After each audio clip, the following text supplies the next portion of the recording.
안녕하세요. 사연에 빠지다의 DJ 민영입니다.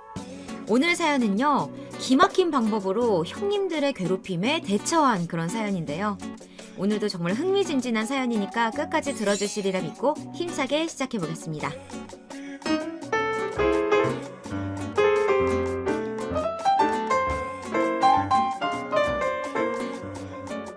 안녕하세요. 저는 결혼 2년차 새댁입니다. 또 명절이 다가오네요. 명절은 왜 이렇게 자주 오는 걸까요? 처녀 때는 명절이 유일하게 여행을 갈 수 있는 날이라 참 좋았었는데 확실히 시집을 가고 나니까 명절이 다르게 느껴지네요. 저는 정말 어른들이랑도 잘 지내고 어디 가도 싹싹하다, 애교 많다라는 말을 많이 듣고 살았는데요. 저희 신랑 또한 저의 이런 모습에 반해서 1년을 따라다닌 끝에 저랑 사귀기 시작했습니다. 그렇게 사귀고 1년 후 결혼을 하게 되었어요.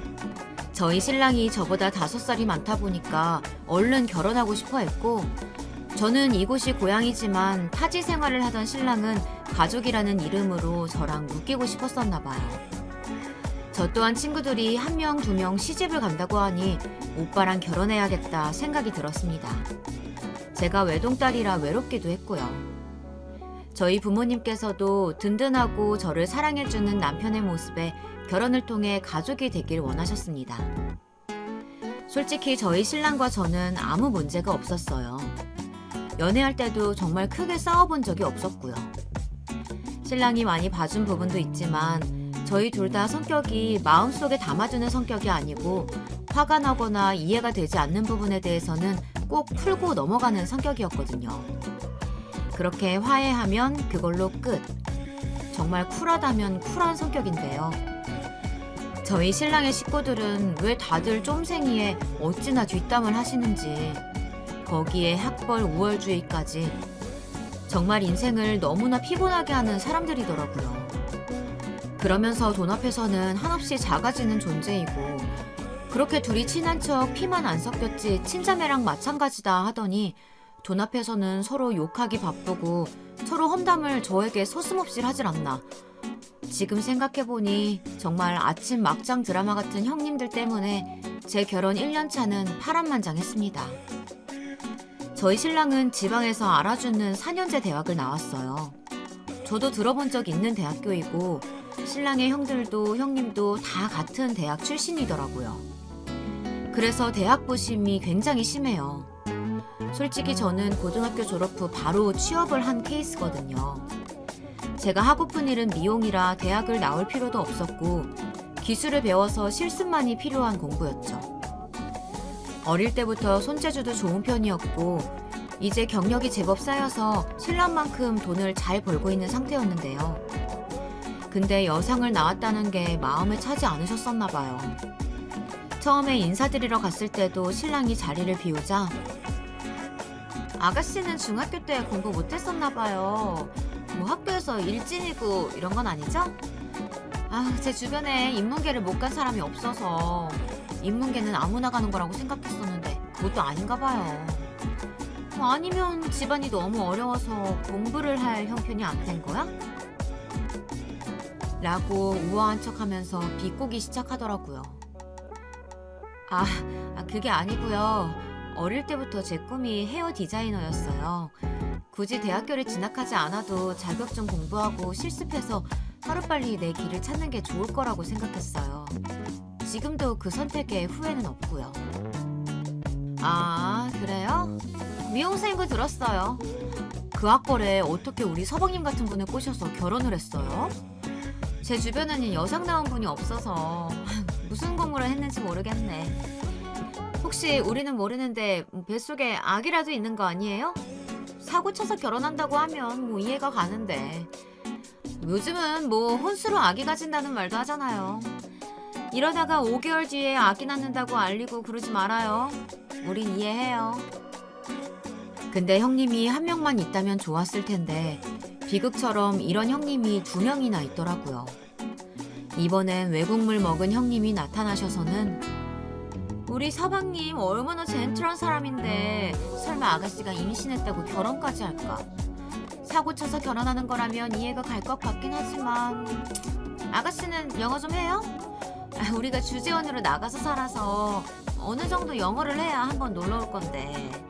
아, 인문계 아닌 고등학교는 영어 필수로 안 가르치나? 저도 뭐 실업계? 요즘은 뭐 다른 이름으로 부르던데. 아무튼 인문계 아닌 고등학교는 생각도 못 해봐서요. 우리 아들이 다니는 어학원도 뭐 어른들도 ABC부터 가르쳐준대요. 생각 있으면 말해요. 제가 소개해줄게요.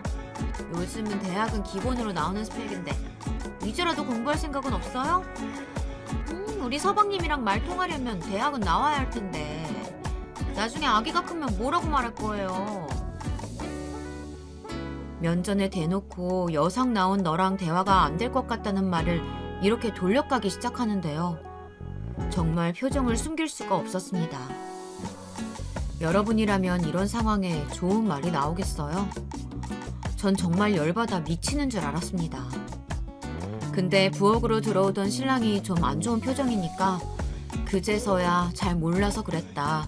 주변에 이런 일 하는 사람이 없다. 미안하다. 결혼 축하한다 하더라고요. 신랑도 한숨을 쉬면서 형수님들 우리 와이프한테 잘해주세요 하고 다시 나갔는데 정말 이때 지금 생각만 해도 우라통이 터져요.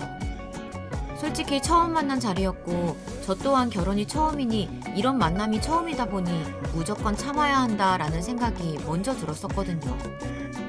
여기서 제가 말대꾸를 하면 가정교육이 잘못 받아서 그렇다라는 말까지 나올까봐 참은 것도 있어요. 그날 갔다 와서 제가 너무 서운해서 엄마한테 전화를 하니 세상에는 밭 좋고 정자 좋은 것은 없다며 신랑이 좋은 만큼 시댁은 조금 속상해도 참아라 하시더라고요. 그리고 신랑 학벌이 좋은 것도 그 집안 사람들이 학벌이 좋은 것도 나중에 도움이 될 때가 있지 않겠냐고. 못 살아서 도움을 계속 줘야 하는 형제들보다는 적어도 자기 밥벌이를 할 수 있는 형들이 훨씬 낫다고. 저 또한 식장 예약도 다 해놓은 상태였고 청첩장도 나온 상태이었습니다. 결혼을 업기에 너무 큰 산을 넘은 상태라 마음에 묻어두기로 하고 결혼을 진행했어요. 다행히 신랑이 완전히 제 편인지라 결혼 전까지 단 한 번도 안 만나게 해주더라고요. 어머니, 아버님을 만나서 식사 한 번 한 게 끝이었어요. 그리고 원래 형들이랑 살갑게 연락하고 친하게 지내는 건 아니라고 오히려 형수님들이 자기를 챙기는 편이었다고. 생일도 형들은 한 번도 연락 온 적이 없지만 형수님들이 생일이라고 챙겨주고 하셨다고. 그래서 형님들이랑 잘 지내길 바라지만 그게 힘들다면 부모님께만 잘하면 된다고 해주는 신랑을 보니 또 화가 풀리더라고요. 인생에 단 한 번의 결혼이 끝나고 하와이로 신혼여행 후 시댁에 갔어요. 풀메이크업을 한 형님 두 분이 제일 먼저 나오시더라고요. 첫 마디가 정말 기가 찼습니다. 동서, 영어 못하는데 하와이 가서 말이 통했어? 말 못하니까 답답했겠다. 비행기는 국적기만 탔겠네? 그러게 말이에요, 형님. 우리 막내 서방님은 영어 잘하시잖아요. 토익 점수도 높았고 그러니까 대기업에 들어갔죠. 우리 동서는 정말 시집 잘 갔네. 이 학벌에. 서방님이 눈이 높은 줄 알았는데 동서의 매력이 무엇인지를 좀 찾아봐야겠는데? 아니, 나의 매력을 왜 형님들이 찾으시는 걸까요? 솔직히 이해 안 가는 태도와 무시. 배운 만큼 배운 사람이라고 하면서 인문계 고등학교 나오지 않았고 대학 진학을 안 했다고 해서 이렇게 무시하는 게 맞는 건가요? 선물은 뭐 사왔어요? 아, 이 브랜드? 나도 평소에 쓰는 건데. 우리 서방님이 센스가 있으시네. 어머, 형님이랑 저랑 똑같은 선물이네요. 우리 피부 타입 완전 정반대인데. 그래도 고마워요. 서방님이 사셨겠지만. 아니요, 이거 지연이가 인터넷으로 미리 주문해서 샀어요. 지연이가 센스가 좋아서. 어머, 그래요? 영어를 못할 것 같아서 서방님이 이 주문하고 산 줄 알았지. 비쌌을 텐데 고마워요. 잘 쓸게요. 근데 정말 웃긴 게 형님 두 분이서는 친구처럼 사이가 좋으시더라고요. 거기에 시어머니가 계실 때는 비꼬는 말 전혀 안 하더라고요. 착한 며느리 하고 싶은 두 형님들을 보니 코웃음이 나오더라고요. 시어머니는 이런들 어떠하리 저런들 어떠하리 스타일이세요. 부엌에서 대화하는 소리가 들릴 만도 한데 아무런 제재가 없으시더라고요. 아니면 속으로 어머니도 고등학교 학벌인 며느리가 마음에 안 드셨는지도 모르죠. 하지만 한 번도 그런 내색을 안 하셨고 신랑이 결혼을 안 하겠다고 했다가 저를 소개시켜줘서 아들 미혼으로 사는 것보다는 가정을 꾸리는 게 더 낫다고 생각을 하셨는지요. 두 형님이 원체 기가 세서 아무 말도 못 하시는 것 같았어요. 저희 두 형님은 누가 봐도 얼굴에 나 기센 여자입니다 라고 써있을 만큼 강하게 어디 가서 절대 지지 않게 생겼거든요. 환불 원정대 스타일이라고 하면 다들 이해하실 거예요. 차물인자 3번이면 살인도 면한다는데 결혼 첫날부터 인상 쓰고 싶지 않았고 저 또한 오랜 직장 생활로 웃고 넘기는 스킬이 좋아서 참자 하면서 넘겼어요. 미용실에 오는 진상 손님이다 하면서 얼마나 속으로 참았는지 몰라요. 사실 미용 일은 너무나 재미있고 제 천직이다 생각하는데 정말 어디에나 인간 같지 않은 인간들이 있거든요. 딱 손님이다 생각하자 하면서 참았습니다. 남편에게 듣기론 형님 두 분이 같은 대학 동기 선후배 관계라고 하는데요. 원래 친했다고 그 사이에 끼어서 불편할 수도 있지만 가족된 이상 잘 지내보자고 했기에 신랑 얼굴 보면서 한숨 내쉬고 참았네요. 그 외에도 설거지할 때도 과일을 깎을 때도 은근 무시하는 발언이 이어졌고 인문계를 안 나온 사람은 매일 나이트를 가고 하룻밤 불장난을 하면서 담배를 피는 그런 이미지였나 봐요. 저에게 나는 신랑이 첫 남자고 CC라서 다음번에 태어나면 동서처럼 자유롭게 연애하면서 이 남자 저 남자 그렇게 만나볼 거야. 여상 나온 애들은 막 담배 피고 그러는데 자기는 담배 안 피지? 우리 집 사람들 아무도 담배 안 피는 거 알지? 혹시 모르니까 담배는 끊자. 말하면서 웃는데 저는 담배 제가 제일 싫어하고요. 담배 피는 사람 저희 집에도 없고요. 남편이 비록 첩남자는 아니지만 제 나이가 20살도 아니고 첫남자 어쩌고 하는 것 자체가 웃겼습니다. 저 시끄러운 나이트 싫어하는 집순이라서 이런 곳에 가본 적도 없고요. 정말이지 사람을 이상하게 보고 자기들 마음대로 판단하더라고요. 정말 세상에 흑과 백만 있는 그런 류의 사람인 것 같았어요. 이런 사람에게 내가 뭐라고 한들 달라질 것 같지 않아서 한 귀로 듣고 한 귀로 넘어갔습니다. 절과 제사는 어찌나 자주 돌아오는 건지 결혼 후 추석이었어요. 사실 저는 바로 취업을 하고 일을 시작하면서는 요리는 담을 쌓고 지냈거든요. 점심, 저녁을 미용실에서 먹다 보니 요리할 시간도 없었고요. 먹는 욕심이 없어서 요리에 시간을 투자하는 게 아깝다고 생각했거든요. 명절날 형님 두 분과 저 시어머니 이렇게 앉아서 나물부터 다듬었어요. 동서는 어머니 안 도와드렸나 봐. 콩나물 다듬는 것도 이렇게 느려서는. 제가 요리를 잘 할 줄 몰라서요. 요리도 머리가 좋아야 하는 건데 요리 고수들 보면 은근 손맛으로 하는데 그거 다 정확한 조리법을 외우고 있어야 하는 거거든. 그렇죠. 형님이나 저나 공대 출신이라 숫자에 강하잖아요. 그래서 우리가 요리를 잘하나 봐. 하면서 둘이 웃는데 기가 차더라고요. 공대 나온 거랑 콩나물 다듬는 거랑 무슨 상관인 거죠?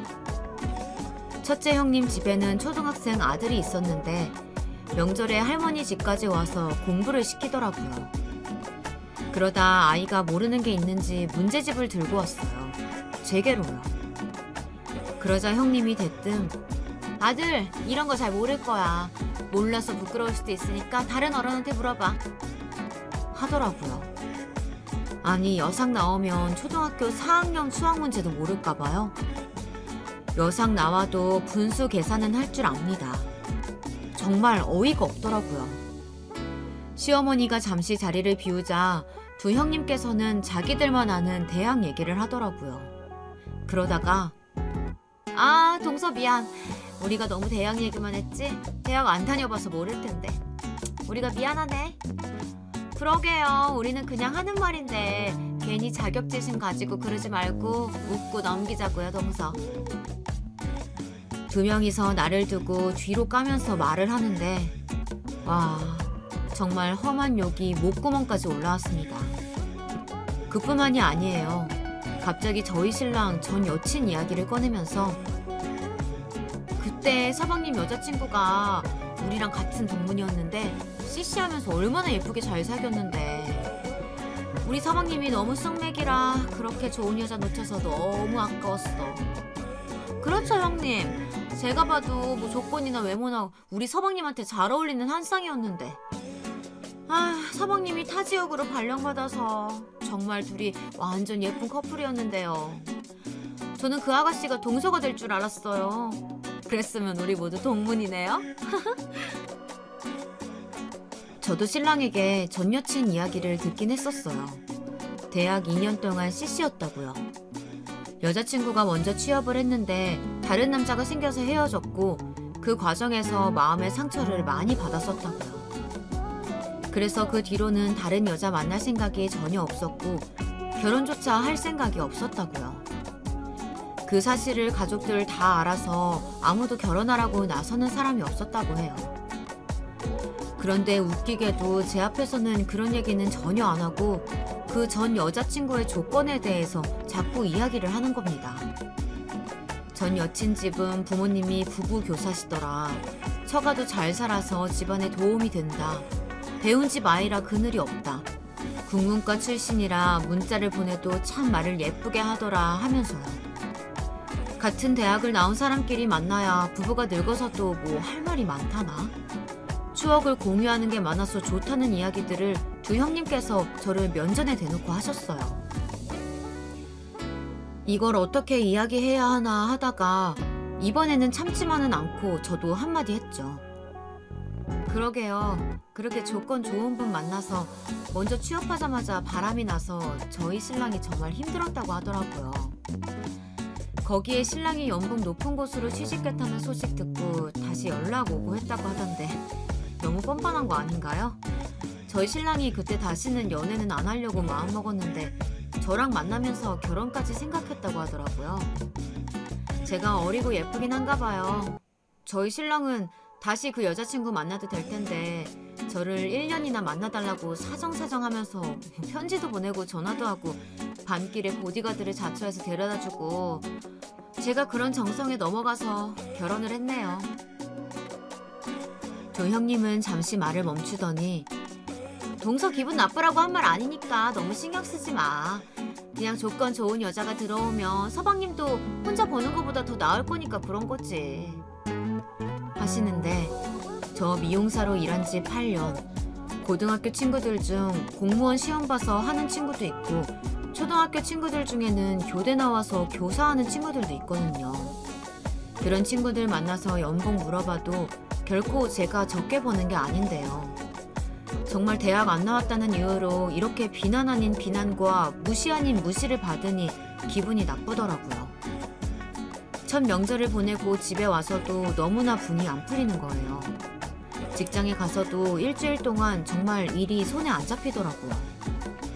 직장 동료이자 친구에게 이야기를 하니 와, 세상에 아직도 그런 집안이 있어? 무슨 무식한 발언을 서슴없이 한대. 신종 왕따네. 형님들 사이에 왕따 당하는데 아휴 속상하겠다. 근데 그 형님들은 잘 살아? 무슨 일을 하길래 그렇게 고지식해? 아니, 두 분 다 평범한 가정주부야. 아주버님들 혼자 외벌이 하시거든. 안 그래도 매번 만날 때마다 학원비 타령하는데 자식 하나에 돈이 많이 들긴 드나봐. 말끝마다 돈 하면서 조건 좋은 동서가 들어와야 돈 걱정을 안 한다고 하는데 진짜 어이가 없었어. 저런 스타일들은 돈으로 기를 죽여놔야 하는데 아무리 학벌 좋은 집안도 돈 앞에서는 장사 없더라고. 우리 시댁도 처음에 나보고 뭐 보조리니 하면서 무시하다가 내가 애들 아빠보다 연봉이 더 높잖아. 그거 아시고 난 뒤에는 아무 말도 안 하시거든. 그러게 말이다. 어디서 로또 당첨이라도 되었다고 할까? 로또 당첨되었다고 하면 어떻게 나올지 궁금하다. 아마 그때부터 둘이서 너한테 잘 보이려고 아주 쇼할걸? 아마 네가 기어라 하면 기는 신용이라도 할 사람들일걸? 에이, 설마 그럴까? 자기네들 학벌 보시면 얼마나 대단한 사람들인데. 집에 와서 생각을 해보니 총 만난 건 2번이지만 2번 다 이런 무시를 당하니 앞으로도 무시를 안 당하기 위해서는 무언가 대책이 필요하다고 생각했어요. 시댁 연을 끊고 살까 하다가 아무리 그러면 부부 사이가 좋아도 지금은 신혼이라서 저를 너무 사랑하니 무조건 저희 편이 되어주겠지만 시간이 지나고 나면 형님들의 본 모습을 모르는 신랑은 결국 자기 형님 부부 편을 들 것 같더라고요. 그리고 신랑에게는 소중한 가족들인데 저로 인해서 어머니, 아버지 인연까지 끊어내는 건 아니라고 판단했어요. 신랑은 큰 아주머님들이랑 친하기도 했지만 형님들이랑도 지낸 시간들이 길었거든요. 그러다 보니 형님들이 이런 성격이라는 것도 뒷담화를 하고 나를 왕따시키는 것도 모르더라고요. 아니면 여자들의 수다는 그냥 웃고 넘기는 농담으로 생각하는 건지, 가해자들이 본인들은 피해자랑 놀다가 그런 거라고 우기는 것처럼 자기들은 전혀 상처 줄 의도가 아니었는데 내가 피해의식이 있어서 그런 것처럼 말을 하는 형님들을 생각하니 이대로 두고 보면 정말 내가 저 사람들 때문에 이혼하겠구나. 정말 착하고 나랑 잘 맞고 같이 늙어가고 싶은 이 남자를 저 여자 둘 때문에 놓치겠구나 생각이 드니 뭐라도 해봐야겠더라고요. 로또? 지나가다 했던 말들이 불현듯 떠올랐어요.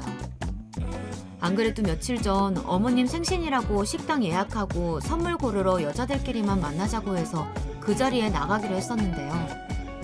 정말 이 기회에 한번 거짓말을 흘려볼까 싶었어요.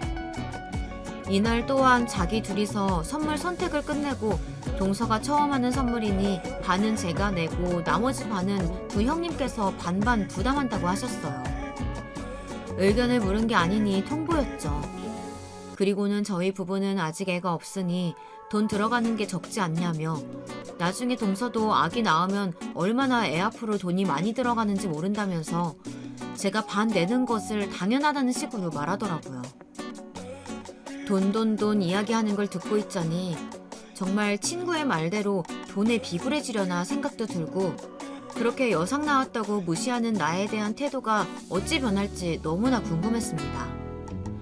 그리고 이 형님의 뒷모습을 신랑에게도 보여주고 싶었어요. 명절에도 첫 만남에도 그저 형수님들이 장난을 친 거라고 생각하고 넘기더라고요. 원래 오랜 시간 알고 지낸 사이라서 할 말 못할 말 다 하는 사이라서 그렇다고 이해해 달라면서요. 결코 나쁜 사람들은 아니다. 친해지면 너에게도 잘해줄 거다 하면서요. 그런데 제가 보기엔 그 두 형님들은 결코 변할 성격이 아닌 것 같았거든요. 자기가 생각하는 테두리 안만 보는 사람들이 있는데 우물 안의 개구리처럼 대학 나온 사람, 인문계 나온 사람은 나의 사람이고 대학도 안 나오고 실업계 다닌 사람은 다 공부 못하고 놀기만 하는 날라리 취급을 하는데 아이가 생기기 전에 결혼을 뒤엎는 한이 있더라도 이렇게 당하고만 있는 건 아닌 것 같았어요. 이 상태로 아이가 생겨서 그 아이가 크면 그 형님들 할 말이 너무 눈에 뻔하게 보이더라고요. 아이가 조금만 느려도 엄마를 닮아서 애가 말이 느리네. 엄마가 책을 안 읽나 봐. 머리는 엄마를 닮는데 엄마가 여상 나와서 애가 공무머리가 없나 봐요. 서방님 닮았으면 적어도 인문계 정도는 그냥 갈 텐데 엄마가 학원을 안 다녀봐서 학원이 어떤 데인지 모르는 거 아니야? 엄마가 모범이 돼야 하는데 육아는 할 수 있겠어? 아이가 초등학교 들어가면 엄마들 모임 있는데 그런 곳에 나가서 엄마가 여상 나왔다는 거 알면 정말 부끄러울 것 같아요. 이제라도 더 늙기 전에 대학 다녀보는 건 어때요? 고졸학력이 보기에 좋은 건 아니잖아. 솔직히 고졸이라고 하면 사람들이 무시하는 거 뻔하잖아. 중학교 때 얼마나 공부를 안 하고 놀았으면 그 흔한 인문계도 못 가고 요즘은 개나 소나 다 간다고 난리인 게 대학인데 그런 대학도 못 나오고 우리가 괜히 하는 말이 아니야. 또 기분 나쁘게 듣고 서방님한테 가서 고자질하고 그러지 말고 동서 잘 생각해봐. 설마 아이 없이 부부만 사는 딩크족은 아니지? 서방님이 애를 얼마나 좋아하는데.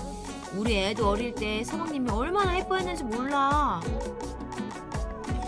벌써부터 아이가 생기지도 않았는데 피해망상처럼 그 두 형님들이 어떻게 말을 할지 환청이 들릴 것 같더라고요. 그래서 결심했습니다. 이번 모임에 여자들끼리 있을 때 은근슬쩍 말을 흘려보기로. 다음날 어머니 생신 선물 사러 갈 장소 시간을 통보 문자로 보내더라고요. 동서 여기야. 우리끼리 먼저 만나서 명품관 구경하고 서점에서 책 좀 고르고 있었어. 요즘 베스트셀러가 이 책인데 동서 들어봤어? 하긴 동서는 바빠서 책 읽을 시간이 없지? 웃으면서 커피를 마시는데 웃어지지 않더라고요. 선물을 사고 포장을 하고 집으로 가는 길에 로또 가게가 있었어요. 형님, 저희 로또나 한 장 살까요? 아니, 동서는 사행성도 좋아하나 봐. 만나는 친구 중 도박 좋아하는 친구 있고 뭐 그런 거 아니지? 함부로 친구라고 돈 빌려주고 그러지 마. 서방님이 힘들게 번 돈인데 날리면 아깝잖아. 동서 친구들 중에 우리 서방님이 가장 학벌 좋고 가장 돈 많이 벌어서 친구들이 다 동서한테 빌붙고 그러는 거 아닌지 모르겠다. 어휴, 친구도 정말 중요한데. 이래서 사람들이 끼리끼리 모인다고 좋은 학교, 좋은 학군 찾아서 이사가고 그러는 거잖아. 친구들 인성도 그 부모들 학벌도 인성도 중요한데 아무나 만나서 친구하고 그 친구 안 좋은 점 배우고 할까봐 벌써 걱정이다. 아니, 1,000원짜리 로또 하나 사는데 저런 소리를 왜 할까요? 정말이지 정이 안 가는 여자입니다. 나는 주변에 로또 사는 사람도 없지만 걸린 사람도 못 봤어. 어디서 100억 정도 걸려가지고 주면 건물 하나 살 건데. 동선에 미용실 건물 사면은 정말 월세로 한 500은 벌겠다. 그치? 미용실 옆에는 커피숍에 빵집까지. 그 건물에 새들어 사는 가게가 4개인데. 그치? 정말 상상만 해도 부럽네. 정말 애 하나 학원 보내는데 돈 200만 원은 순식간에 들어간다니까? 어디 가서 학원 선생이라도 해야 될 것 같아. 내가 이 대학 나와가지고 식당에서 설거지 할 수도 없고 어디서 돈이 떨어지면 좋겠네. 정말 동생네 친정에서 이런 건물 하나 사줬으면 월세도 아끼고 좋았을 텐데. 그치? 네? 형님, 건물 살 만큼 형편이 좋았으면 딸아이 학원 보내든 과외를 시키든 공부시켜서 대학 진학을 하게 했겠죠. 미용사 시켰겠어요? 미용해도 한 달에 대기업 다니는 사람들 반이라도 받겠어요? 고생은 고생대로 하고 200도 안 되게 받겠죠. 나라도 우리 딸이 미용한다고 하면 앉아서 공부시킬 것 같아요. 형님이나 저나 유전자적으로 공부머리가 없지는 않잖아요. 그러게. 이건 우리들끼리 하는 얘기지만 동서가 이제 우리 가족이라 생각하고 다 동서 위해서 하는 말이니까 좋게 알아들었으면 좋겠다. 하면서 친정까지 돌려서 비꼬는데 정말 화가 나더라고요. 그래서 본의 아니게 머릿속으로만 생각하던 시나리오가 절로 나오더라고요. 요것들 봐라. 너희가 돈 앞에서도 이렇게 학벌로 사람을 무시할 수 있는지 두고 보자 라는 오기가 생기고 너희들의 민낯을 밝혀주고 싶다는 생각이 들었어요. 이제 건널 수 없는 다리를 건넜죠. 형님들, 저는 제 주변에 로또 걸린 사람 있어요. 저희 아빠가 정말 부지런하신 분이고 정년퇴직까지 열심히 하시다가 딱 한 번 로또를 샀는데요. 그게 당첨됐어요. 그리고 저희 건물 주인 누군지 알아요. 덕분에 월세도 저희는 반값만 내서 저도 저희 신랑보다 순수 월급은 제가 더 많이 벌어요. 형님들 모르셨나 보네. 저희 동네가 10년 전만 해도 재개발 단지가 아니라서 건물이 얼마 안 했잖아요. 저평가된 곳이라서요. 유동인구가 많은 동네도 아니었는데 지하철 노선도 새로 생기면서 10년 사이에 푸르지오 아파트도 들어오고 힐스테이트 아파트도 들어오고 학군 좋다고 소문나면서 어느 순간에 2층짜리 건물이 몇십 배가 오르더라고요. 그래서 사람들이 돈이 생기면 땅부터 사야 된다고 하나 봐요. 사실 요즘은 로또가 당첨이 되어도 사위는 모르게 딸만 알게 혹은 며느리는 모르고 자기 아들한테만 알려준다고 하잖아요. 혹시나 이혼하게 되면 재산 나누기 할까 봐요. 뭐 그런 사람들도 있더라고요. 동서, 그 말은 동선의 부모님이 그 건물주란 얘기야? 에이 설마 아빠가 로또 당첨됐는데 힘든 미용일 시키겠어? 진짜야? 동선의 미용실 건물이 자기 친정 거야? 왜 얘기해봐. 정말 서방님은 모르고 있는 거야? 아님 두루뭉실하게 얘기하는 거야? 아유 궁금해 죽겠네. 어서 얘기 좀 해봐 동서. 이게 무슨 말이야? 에이 설마 아니지? 어머 형님들, 저는 예약 손님이 있어서 이제 가봐야 할 것 같아요. 저희 다음 주에 예약한 그 식당에서 뵈어요. 하고 자리를 피했습니다. 그때부터였어요. 저희 신랑이 자꾸 형수님들이 같이 밥 먹으러 가자고 연락이 온다고 저에게 카톡이 오는 겁니다. 하루는 첫째네 형님네가 소고기찜 예약했다고, 평소 때 꼭 한번 우리끼리 밥을 먹고 싶었다고 사줄 테니 마음 편하게 놀러 오라고 하면서요. 저에게도 끊임없이 전화가 오네요. 근처에 올 일이 있는데 같이 브런치 먹자. 혹시 화장품 다 사용한 거 아니냐. 이번에 새로 산 화장품이 너무 좋은데 하나 사주고 싶다. 새로 산 원피스가 나한테 잘 안 어울리는데 동서가 입으면 너무 이쁠 것 같다. 옷 줄 테니 한번 만나자. 별별 이유를 다 대면서 만나길 바라더라고요. 거기에 친정 아버지한테 드리라면서 인삼 한 박스를 집으로 보내기도 했습니다. 하루는 퇴근을 하고 집에 가는데 첫째 형님네가 저희 집에 와 계시더라고요.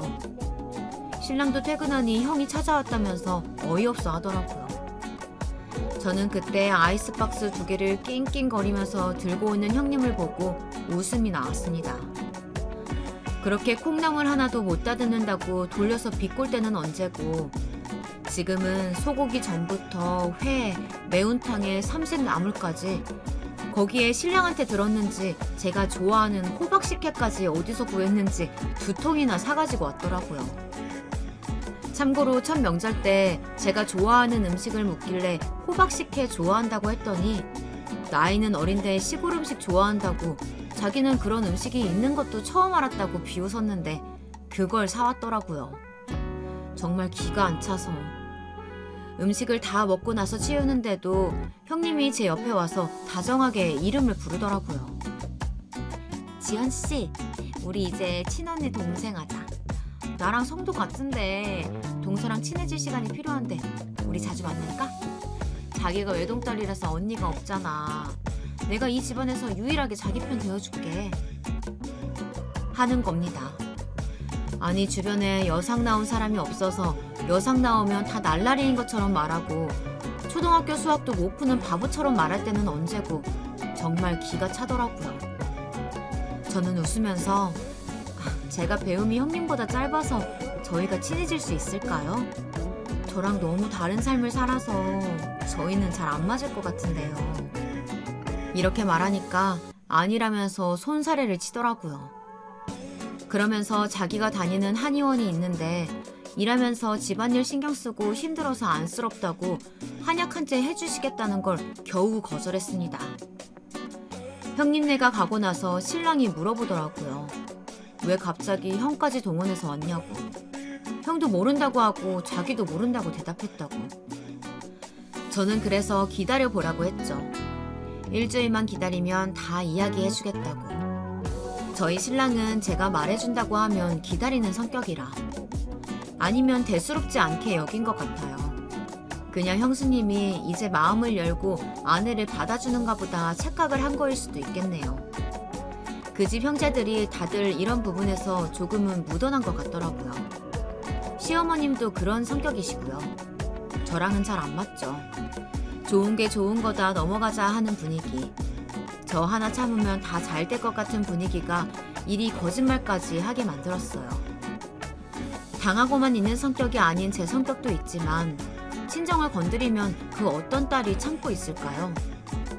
저뿐만 아니라 시집을 간 여자라면 다들 이해하실 거라고 생각해요. 그 다음 날 웃기게도 둘째 형님네가 오셨네요.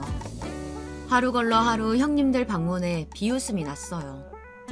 뭐 하나 자기한테 줄까 싶어서 꼬리 흔드는 모습이 정말이지 하찮게 느껴졌습니다. 둘째 형님은 명품 가방을 들고 이었더라고요. 이번에 입국하면서 산 샤넬인데 딱 한 번 입국할 때 들었고 한 번도 안 든 가방이라고 말이죠. 정말 스크래치 하나 없는 깨끗한 가방을 보증서에 케이스 가방까지 들고 왔더라고요. 아마 둘째 형님은 아주버님께도 말했나 보더라고요. 신랑이 우리 둘째 형은 나한테 관심이 없어. 각자 도생이 모토인 사람이고 내가 죽지 않는 이상 절대 먼저 전화를 할 스타일이 아닌데 오늘 하루 종일 전화만 3-4통 오고 집에 언제 오냐고 저녁 먹자고 카톡 오고 왜 그러는지 모르겠네. 말하면서 도대체 무슨 일이 일어나는 건지 얼떨떨해하면서 궁금해 죽으려고 하더라고요.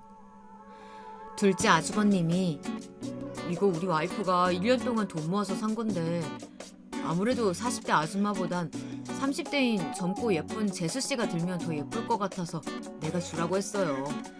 이제 우리 가족인데 이 정도 선물 해줄 수 있죠. 그래 동서, 요즘 젊은 아가씨들 이거 줄 서서 사는 모델이야. 동서가 얼굴도 예쁘고 옷도 센스 있게 입고 다니니까 정말 잘 어울릴 거야. 내가 동서 생각해서 챙겨왔어. 어때? 마음에 들지? 한번 들어봐. 너무 예쁘지 않아? 하시는데 신랑이 형은 내 생일에도 축하한다는 문자도 하나 안 하면서 왜 그러냐고 뼈 때리는 말을 하더라고요. 형님은 언제 그랬냐면서 우리는 가족인데 좋은 일에 같이 기뻐하고 같이 공유해야 진정한 가족이라면서 말을 거들더라고요. 글쎄요. 왜 저희 친정 재산을 공유할 생각을 하는 걸까요? 제가 외동딸이라서 그 재산을 다 내가 받을 거라고 생각해서 본인들에게 뭐라도 줄 거라고 생각해서 이러는 거겠죠.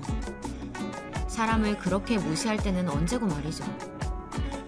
돈이 없어서 친정을 무시하는 발언을 하고 중학교 때 얼마나 놀았으면 인문계조차 못 가냐고 비웃으면서 돈이 없어서 대학 못 간 불쌍한 년 취급할 때는 언제고 지금은 가장 아끼는 백까지 들고 와서 잘 보일 거라고 웃는 거 보니 정말 기가 차더라고요. 오늘 예약 손님이 많아서 피곤하다고 그만 가시라고 하니 평소라면 어디 손님사람한테 가라 마라 하냐며 한 소리 할 법도 한데 괜히 피곤한 사람 붙잡고 있었다고 사장은 아무나 하는 게 아니라면서 오늘 하루도 수고 많았다고 어깨를 주물어 주시고 가시네요. 정말 돈이 이렇게 무서운 거구나 생각하면서 그날 저녁 신랑에게 솔직하게 말했어요. 나는 자기를 정말 사랑하거든. 자기랑 오래 살고 싶어. 좋은 가정, 편안한 가정, 함께 늙어가는 동반자 같은 영원한 내 편으로 말이야. 사실 명절에 음식할 때 자기는 거실에 있어서 잘 모르겠지만 형님들이 나만 따돌리고 자기네들끼리 아는 대학 이야기만 하셨어. 사실 그 부분은 이해하거든. 내가 대학을 안 나온 거 사실이니까. 근데 형님 아들이 와서 초등학교 4학년 분수를 물어보는데 나보고 공부를 못해서 모를 거니까 물어보지 말라고 대놓고 말씀을 하시는 거야. 정말이지 내가 얼굴을 들 수가 없었어. 내가 비록 인문계를 가진 않았지만 초등학교 4학년 분수 문제를 못 풀 만큼 바보는 아닌데 말이야. 그렇게 사람을 무시하는 말을 하고 두 분이서 웃으시더라고. 그뿐인 줄 알아?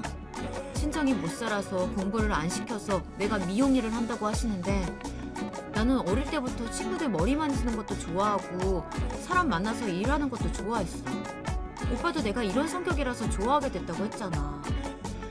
내가 공부를 못해서 할 수 없이 미용 일이나 배워서 그것도 연봉도 정말 100만 원대 버는 줄 아시고 무시하는데 너무 화가 났어. 신랑에게 여태까지 있었던 일을 세부적으로 상세하게 이야기하니 참고 있던 눈물이 쏟아져 나오는 거예요. 우리 형수님들이 그랬어? 나는 정말 몰랐어. 형수님들이 학벌에 대한 자부심이 있는 건 알았는데 솔직히 우리 모두 같은 대학 나오다 보니까 자기가 상처받을 거라는 생각도 못했어. 미안해. 내가 이제 나서서 막아볼게. 너무 속상해하지 마. 정말 미안해. 내가 형수님들한테 한마디 할게. 걱정하지 마, 자기야. 근데 그랬던 형수님들이 왜 저렇게 찾아오고 연락하는 거야? 자기야, 내 취미가 일주일에 한 번 로또 사는 거잖아. 우리 아빠가 로또 2등해서 차 바꾸셨잖아. 덕분에 우리도 차 샀고. 그래서 내 주변에 로또 1등 걸린 사람이 있다. 미용실 건물 사장님을 잘 알고 있고 월세를 반값만 내고 있다 했는데 형님들은 우리 아빠가 1등 당첨돼서 그 건물 샀다고 생각하시는 거야. 사실 그 건물 아빠의 오랜 친구분 거라 늘 10년 전 가격 그대로 월세 받으셔서 반값으로 내고 있는 건 틀린 말 아니거든. 근데 그 말을 오해한 것 같더라고. 내가 외동딸이니까 그 건물이 다 나중에 우리한테 올 거라고 생각하시는 거지. 요즘 많이 올라서 90억 좀 넘으니까. 나도 하루 종일 두 형님들에게 카톡 와서 정말이지 우습더라고. 그러니까 자기 말은 형님들이 자기네 부모님이 건물주인 줄 알고 어제부터 찾아와서 음식 공세에 선물까지 준다고 한다는 거야? 왜 저런데? 자기 부모님 재산은 부모님 거지. 그렇다고 이렇게 태도가 돌변한 거라고? 난 정말 믿을 수가 없네. 자기야, 우선 어머니 생신 때 다 같이 만나기로 했으니까 그때까지만 내가 하자는 대로 가만히 자기는 아무것도 모르는 척 해주면 안 될까? 나도 이렇게 무시당하면서 한평생 살아야 한다면 나는 이 결혼 생활 유지하기 힘들 것 같아. 정말 지난 명절 지나고 와서는 내가 아기 낳으면 우리 아기는 엄마를 닮아서 조금 늦게 말을 한다면 말 못하는 것도 엄마 탓, 공부에 재능이 없으면 그것도 엄마 탓하면서 벌써부터 나를 괴롭힐 걸 생각하니까 애기 갖는 게 솔직히 겁나. 알았어. 당신이 하자는 대로 할게. 솔직히 오늘 작은 형까지 와서 저러는 거 보니까 정말 내용이지만 정 떨어진다. 나는 자기 말대로 모르는 척 할게. 그날부터 저희는 본의 아니게 두 형님과 두 아주버님의 스토커적인 사랑을 받게 되었습니다. 주말에는 캠핑 같이 가자고 연락이 오고 펜션 잡아서 여행을 가자고 연락 오고 잘 지내는지 보고 싶다는 문자도 매일 왔습니다. 그러더니 두 형님이 번갈아 가면서 가게를 찾아오시더라고요. 월요일에는 큰형님이 미용실로 브런치를 사서 오셨더라고요. 샌드위치랑 커피, 과일까지. 같이 일하는 친구도 와, 저렇게까지 하냐면서 혀를 차더라고요. 얼굴에 얼마나 철판을 깔면 저럴 수가 있냐며 저 또한 가게까지 올 줄은 몰랐거든요. 결혼 전 인사드리러 갔을 때 저희 미용실에 오시면 머리 해드리겠다고 하니 자기는 단골로 가는 미용실이 있다고 선생님이 일본에 유학 갔다 온 분이라서 뭐가 달라도 다르다면서 커트가 얼마나 중요한데 아무 곳에 가서는 못한다고 말하던 분인데요. 거리도 1시간이나 걸리는 곳을 찾아온 거 보니 정말 돈 앞에 장사 없구나 싶었네요. 거기에 집에 들고 가서 서방님이랑 맛있게 먹어 하면서 삼첩 반찬통 가득 반찬까지 만들어 오셨어요. 앞으로 바쁜 동서를 대신해서 내가 반찬 만들어서 챙겨줄게 하시면서 말이죠. 다음 날에는 작은 형님이 찾아오셨어요. 형님 어머니를 모시고 굳이 방문을 하셨는데 우리 엄마 염색 좀 부탁한다면서 저 자랑을 막 하는 거 있죠. 누가 봐도 들리라는 식으로 말이죠. 동서가 손이 얼마나 야무진지 모른다. 얼굴도 예쁜데 솜씨가 좋아서 대기업 다니는 서방님보다 한 달 수입이 더 많다고 그렇게 말하면서 말이죠. 동서가 아는 게 많고 영업도 잘해서 너무나 기특하다 하면서 말을 하는데 제가 잠시 자리를 비우려고 하자 저희 친정 얘기를 시작했어요. 엄마, 동서네 친정이 이 건물 사장님인 것 같아. 10년 전에 로또 당첨돼서 사신 것 같은데 그때만 해도 지하철 개통되기 전이라 살 수 있었대. 부러워 죽겠어. 엄마 아빠는 그때 이 동네 땅 좀 사놓지 뭐 했어요? 그럼 나도 형님이랑 동서한테 큰 소리 치면서 살 건데. 아무튼 엄마, 그래서 지금 동서한테 잘 보여야 돼. 그래야 우리한테 돈을 빌려달라고 해도 잘 빌려줄 거고 이번에 애기 아빠 비트코인에서 날린 거 이자만 해도 한숨 나오는데 무이자로 좀 빌려달라고 하지 뭐. 3천 정도야.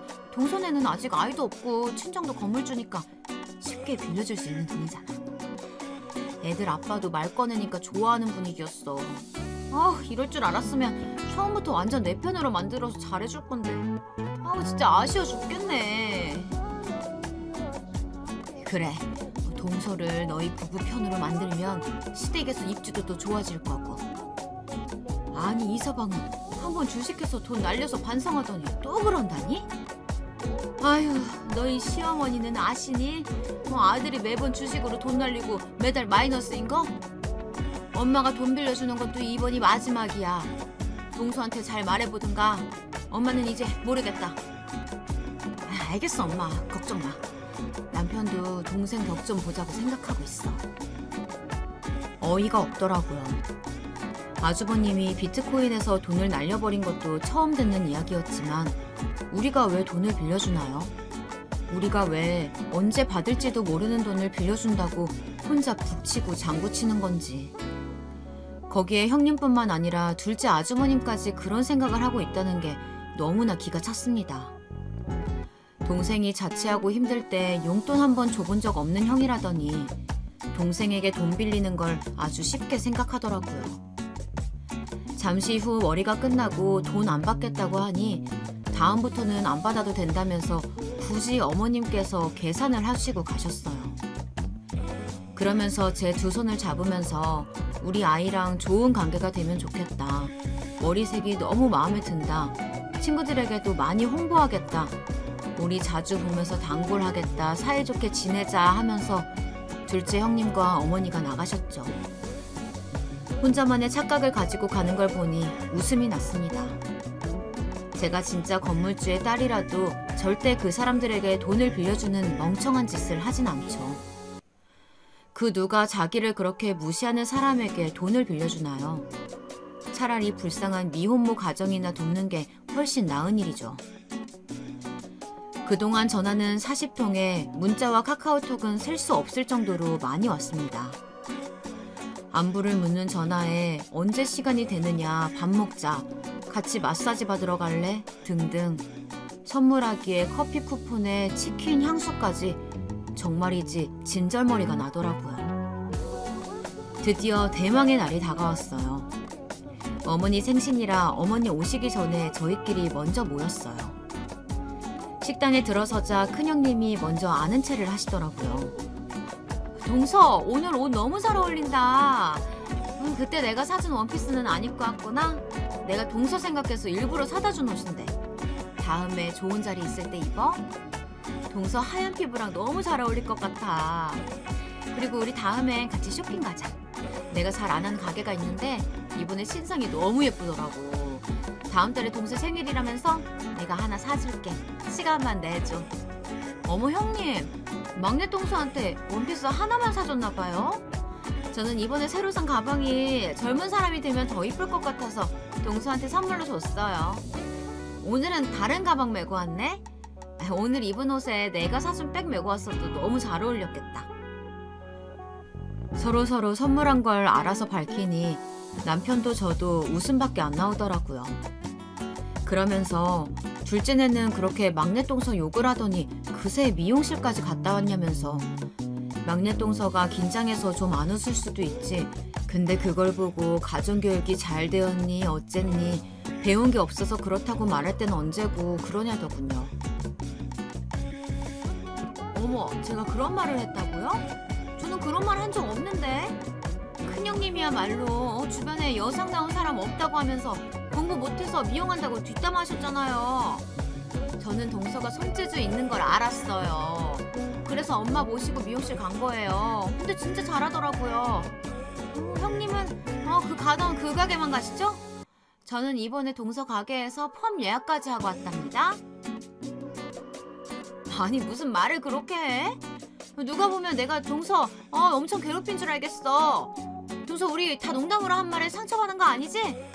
내가 상처 줬으면 미안해. 형님이 맥주 한 잔 마시고 실수했나 보다. 좋게 생각해줘.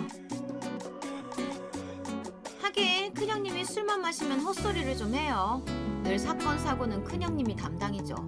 근데 취중 진담이라고 술 마셨을 때 하는 말이 진심 아닌지 모르겠네. 아니, 평소 때는 그리 뭐 하나 얻어갈고 싶어서 우리 집에 들락날락하면서 이제 와서 그런 소리래? 어머 형님, 저도 안 가고 싶은데 형님이 매번 오라고 심심하다고 해서 간 거예요. 커피도 밥도 제가 훨씬 더 많이 계산했어요. 근데 제가 뭐를 가져갔다고 그러세요? 하면서 두 분이서 실랑이를 하는데 이건 아니다 싶었는지 남편이 중재하더라고요. 그러고는 도대체 우리 부부를 어떻게 생각하기에 이러냐며 화를 내기 시작했습니다. 우리 지연이가 얼마나 열심히 사는 아인데, 그리고 내가 사랑해서 가족이 된 사람인데 내가 없는 자리에서 학벌로 사람을 차별하고 무시하고 그럽니까? 그게 배운 사람이 하는 짓이에요? 그래놓고 지연이가 흘린 말을 제대로 알아보지도 않고 자기들 멋대로 해석해서 왜 이 사람 괴롭히는 건데요? 가게에 찾아오질 않나? 우리 장인어른이 로또 걸리신 건 맞는데 건물주 아니시고요. 그냥 로또 걸리신 걸로 자동차 구매하셨는데 왜 자기들 멋대로 착각해서 돈 빌리 궁리까지 하는지 모르겠네요. 평생 나한테 전화 한 통 안 하던 형이 전화를 하질 않나. 두 형수님이 만나서 선물도 다 정해놓고 계산만 하라고 시키더니 돈 있다고 하니까 사람이 달라 보이나 봐요. 반찬에 옷에 가방에 선물까지 이렇게 갑작스럽게 찾아오고 사람이 이래도 되는 겁니까? 저희가 그렇게 우스워요? 아 잠깐만. 그러니까 막내야, 너희 장인어른이 90억 건물주가 아니라고? 그러니까 재수씨 집이 건물주가 아니라는 거지? 와 진짜 기가 차서. 당신은 잘 알아보지도 않고 이상한 데 만들어? 아 내가 부끄러워서 정말 지금 뭐 하는 짓이야? 하면서 아주버님이 큰 소리로 화를 내시자 형님이 그제서야 제 탓을 하더라고요.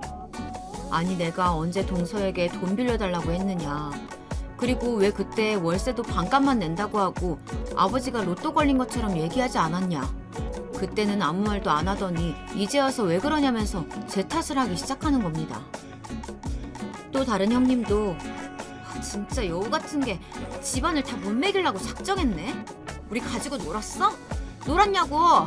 네가 사람이니? 서방님은 알고 계셨어요? 우리 서방님 이상한 여자랑 결혼하시더니 지금 형이랑 자기를 배신한 거라면서 적반하장으로 화를 내더니 급기야 불쌍한 척 울기 시작하는 겁니다. 그래서 저도 맞받아 쳤습니다. 저는 한 번도 저희 아버지가 건물주시라고 말한 적 없습니다. 그리고 아버지 친구분이 그 건물주셔서 저를 좋게 봐주셔서 8년째 월세를 동결이고요. 그러다 보니 반가 월세를 유지하고 있어요. 저는 거짓말 한 적 없는데요. 거기에 저희 아빠 정말 로또 2등 당첨되셔서 자동차 바꾸셨고요. 저희가 타고 다니는 이 차도 아빠가 선물로 사주신 거예요. 저는 사실을 얘기했을 뿐인데 형님들이 듣고 싶은 대로 들은 거죠. 저에게 직접적으로 물어보지도 않으시고 제가 원하지도 않는데 무턱대고 집으로 찾아오셔서 저녁 차려주시고 원하지도 않는 선물 다시 들고 가라고 해도 집에 두고 가신 건 형님들이셨어요. 오늘도 돌려드리려고 차 트렁크에 주신 옷, 가방 다 들고 왔고요. 아무리 돈 앞에 사람 없다지만 일주일 동안 형님들 보니 잘 알겠네요. 여상 출신이라 그렇게 무시하시더니 갑자기 가족처럼 지내자고 문자하신 큰형님이나 어머니까지 모시고 와서 말 조심하지도 않고 저한테 돈 빌리 궁리하시는 둘째 형님이나 배운 사람들은 다 이러나 보죠? 대학 안 나온 저보다 더 무서운 분들이셨네요. 돈 앞에서는 학벌도 몇 년간의 가족이라는 허울뿐인 관계도 없네요. 저도 하고픈 말 다 하고 나니 속이 시원하더라고요. 저희가 이러고 있으니 시어머니, 시아버지가 모든 사실을 알게 되셨고 두 분 다 기가 차하셨습니다. 너희들 형제끼리 지금 뭐 하는 짓이야? 새 사람이 들어왔으면 더 감싸 안아주고 모르는 게 있으면 알려주고 가족이 왜 가족인데 지금 사람을 차별하는 것도 모자라서 새 애기는 거짓말을 하고 거기에 손윗 사람들이라는 게 서로서로 욕하면서 이러는 게 제정신이니? 하고 큰 소리가 났어요. 당연히 식사 자리는 엉망이 되었고요. 본의 아니게 사람의 민낯을 보고 나니 다들 밥만 먹고 헤어지는 분위기였습니다. 그 사이 가방이며 옷이며 다시 챙겨가는 모습을 보니 이 사람들이랑은 결코 가족으로 묶이고 싶지 않다는 생각을 했습니다. 그건 신랑도 마찬가지였어요. 정말 자기 형수님들이 이럴 줄 몰랐다고 진심으로 사과를 하거나 죄책감을 느낄 줄 알았는데 끝까지 자기들은 잘못이 없다는 식으로 사람을 몰아가니 처음에는 형들이 결혼해서 이제야 챙겨주나 생각했다가 형들의 본 모습, 형수들의 돈에 대한 생각들을 알게 되니 명절 아니고는 볼 생각이 없다면서 딱 잘라 말하더라고요. 다만 시어머니는 우시면서 정말 미안하다며 자기는 그냥 놔두면 시간이 해결해주겠지 생각했다고 너무 속상해하지 말라고 하시면서 본인이 다 잘못한 거라고 하시더라고요. 저 또한 시어머니 생신인데 이렇게까지 일을 크게 만든 거에 대한 죄송함은 있었어요. 하지만 제가 이혼하지 않는 이상 몇 년 만나야 할 사람들인데 학벌로 사람을 개무시하는데 그걸 평생 참을 생각은 없었거든요. 지금 생각해봐도 너무 잘한 것 같아요. 이 사건을 계기로 저는 형님들과는 명절 당일 하루 제사 지낼 때 보고 안 만나고 있습니다. 어머님, 아버님이랑은 따로 밖에서 외식하면서 잘 지내고 있고요. 신랑도 자기 부모님께만 잘하면 된다고 자기도 형들에게 너무 실망했다고 오히려 저에게 미안하다고 하네요. 비록 저의 사소한 거짓말 아닌 거짓말로 이 사단이 났지만 전 전혀 후회 안 해요. 내 가정을 지키고 싶어서 한 말들이었고 형님 두 분이 멋대로 오해하고 서로 험담하면서 민낯이 밝혀졌으니 어머니 말씀으로는 그분들도 서먹서먹하다고 하시더라고요. 그러나 이제 제가 상관할 일은 아니고요. 저는 이제 제 행복을 찾았습니다. 다시 시간을 돌린다고 하더라도 저는 똑같이 할 것 같아요. 이제 더 이상 명절이 다가와도 스트레스 받거나 명절 증후군이 나타나지 않네요. 여러분도 나 하나만 참으면 모든 일이 해결될 거라고 생각하시는 건 아니시죠? 억울하게 모함당한다면 참지 말아요, 우리.